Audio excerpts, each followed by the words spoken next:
Oi pessoal, sejam bem-vindos a mais um vídeo do meu canal. Esse é o canal Teia Materna. Eu sou mãe atípica, enfermeira e hoje nós vamos entender um pouco mais sobre o diagnóstico do autismo. Vamos aprender comigo?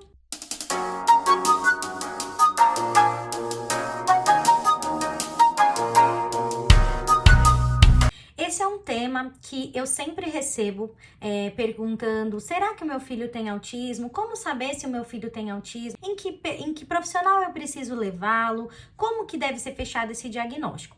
Então, hoje eu vou explicar para vocês que o diagnóstico do autismo, nos dias atuais, é preciso utilizar os critérios de avaliação relacionados ao DSM-5, que é a sigla para Manual Diagnóstico e Estatístico de Transtornos Mentais.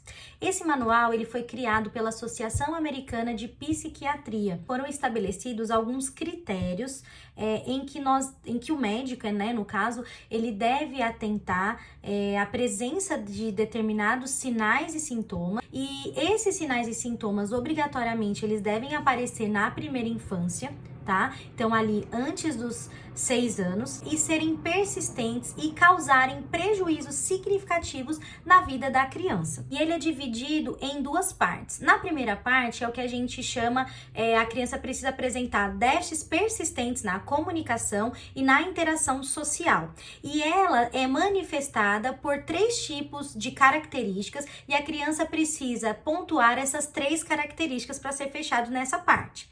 A segunda parte vai ser relacionada aos padrões restritos e repetitivos de comportamentos, de interesses ou atividades. E aí vai ser manifestado por 4 características e a criança precisa pontuar em pelo menos 2 dessas características. Começando pela primeira parte, então, do manual, em que a gente fala sobre os déficits na comunicação e na interação social, a primeira característica que se apresenta, entre os sinais é a dificuldade na reciprocidade social, que é a capacidade da criança ou do indivíduo de compartilhar a atenção, de compartilhar o interesse, Então é aquela criança que normalmente ela não te mostra as coisas, ou ela não faz questão ou não consegue, estar ali com você compartilhando interesses. O segundo critério é dificuldades ou déficits, comunicativos, seja na linguagem verbal ou seja na linguagem não verbal. Então, numa criança pequena, o não verbal é aquela criança que não consegue apontar, que não consegue, de formas de imitação, te comunicar algo.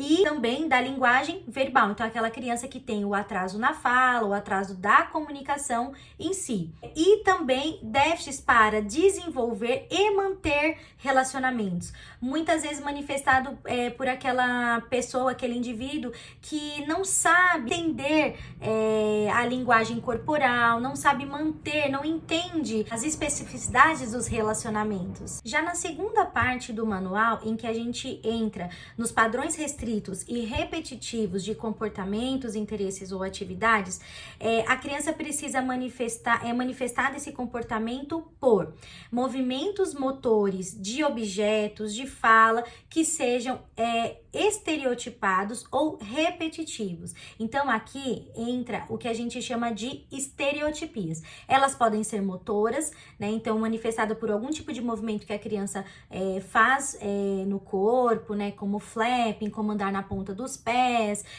podem ser motor também relacionado à fala, então a ecolalia, que é a repetição de palavras, podem ser também manifestado por insistência nas mesmas coisas, padrões ritualizados, então seguir sempre os mesmos padrões. Então é aquela criança que tem dificuldade de mudar o caminho, é aquela criança que sempre persevera fazendo as coisas do mesmo jeito, e enfileira objetos, então tem esse apego aos padrões ritualizados. A terceira característica é interesses fixos e restritos, que são anormais em determinado foco. Então, é aquela criança que gosta muito da mesma coisa e quando você oferece outros tipos de estímulos, ela não se interessa, ela sempre conversa de um mesmo assunto, provavelmente, o que a gente chama de hiperfoco e que, além de ser um foco exacerbado, é restrito.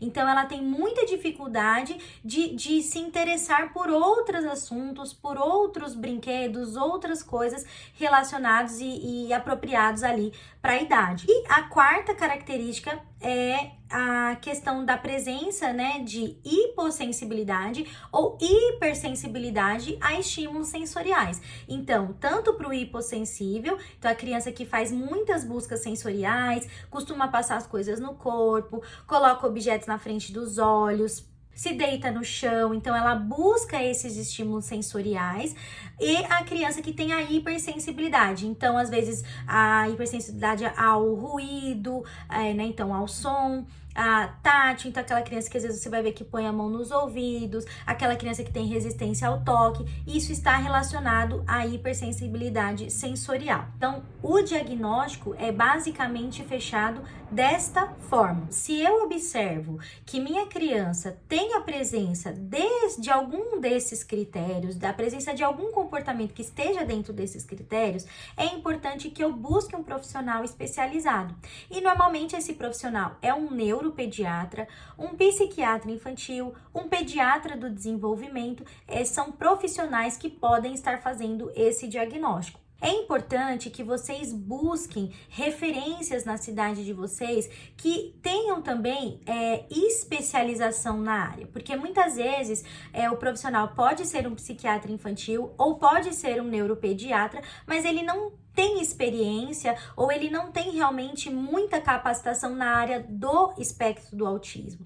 E aí, muitas vezes, ele pode ali ter um pouco de dúvida e prejudicar ou deixar esse diagnóstico mais tardio. E como que eu sei disso? Ligando na clínica, perguntando qual a formação desse profissional, é direito seu. Feito o diagnóstico, esse profissional ele deve te orientar, te dar um relatório muito completo do que a sua criança precisa, das características que definem o diagnóstico da sua criança e fazer um encaminhamento para as terapias adequadas, baseadas em análise do comportamento aplicada para a sua criança. Se você gostou desse vídeo, deixa um like aqui para mim no canal, se inscreve, é muito importante para mim e para o YouTube entender que o meu conteúdo é relevante.